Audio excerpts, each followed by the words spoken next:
Last year, two of gaming's most iconic franchises released brand new games within just a couple months of each other. These were, of course, Sonic the Hedgehog and Mario, with Sonic Forces and Mario Odyssey. Now, the two games are quite different, but they do have one common theme, and that is that the characters are capable of changing their costumes to suit whatever your tastes are. Now, seeing all the great creative possibilities that we the players were given to do this, it kind of left me kind of feeling a little weird, especially when they put that weird Sonic meme shirt in. That with all the penchant for cross-promotion that Sonic and Mario have had in the past, how come nobody thought to actually put a Mario costume option in Sonic Forces, or a Sonic costume option in Mario Odyssey? It seemed kind of weird to me, so I thought that we would do this custom. So here is my Mario Sonic figure. It came together actually relatively quickly. I just took one of the spare Sonic figures that I had. I'm honestly not sure which one it was. It must have been one I assembled from random bits of fodder, because he has one hand made for holding things and one fist, so I'm pretty sure I just put him together from spare parts and forgot about him.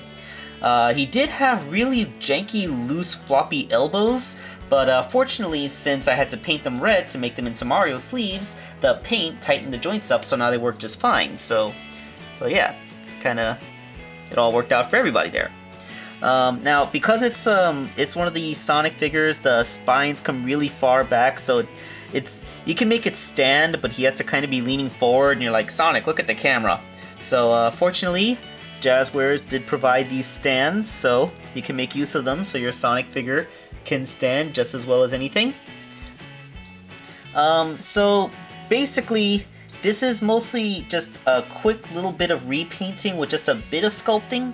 The straps for the overalls and the buttons on his chest are made of epoxy, as well as his little Mario hat, which is lovingly sculpted in between his ears and stuff.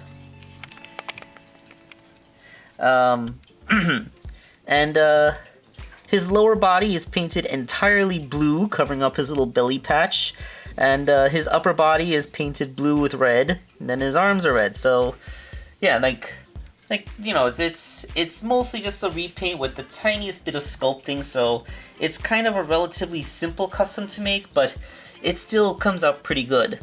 So comparing him to my figure art Mario, as we all know, the figure art Mario is the exact same size as the World of Nintendo Mario, so pretty much everybody should have a Mario this size if they collect these kinds of figures.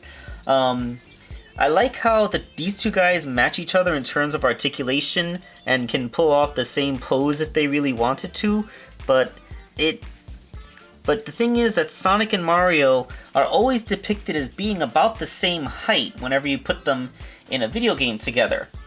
So fortunately, I actually do have a Mario figure that's the same height as the Sonic figure. So in terms of scaling, these work together a lot better. This is a candy topper. It came on like a Donkey Kong barrel which has a Mario standing on it. The problem is that this Mario really only has 3 points of articulation, so he's not as posable.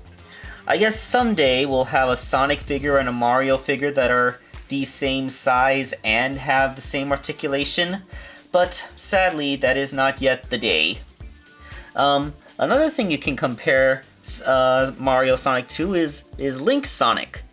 Yes, because there actually has been other canon instances where Sonic has dressed up in the costume of a Nintendo character. So, you get a nice little series going on with these guys. Sonic, the most cosplayingest video game superhero there is. Alright. So, yeah, that's pretty much all I have to say about the figure from here. Let's take a look at some pictures.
So here's where I put my new Mario Sonic, up next to my Mario figure and a lot of my other prominent Nintendo figure collection up here on the top shelf of my little desk. You can also see I keep some iconic Sonic memorabilia like my Sonic amiibo, my birthday cake topper from when I was 6, and the almost impossible to find now Black Knight Sonic with Caliburn. Yep, that was a figure that was only available for a brief time, and I'm happy I got it when I did. So yeah, it's a greater part of my main figure display. And if you're curious, I always keep the Link Sonic here with where most of my Zelda customs stand. It just seems like the better place, more appropriate. So yeah, it's a little bit crammed up there. There's barely any room for him between Samus's leg and Mario's little gut there, but I kind of made it work. So yeah, so you can follow me on my Instagram. Just follow the links in the description. And this is Medicom Collector signing off.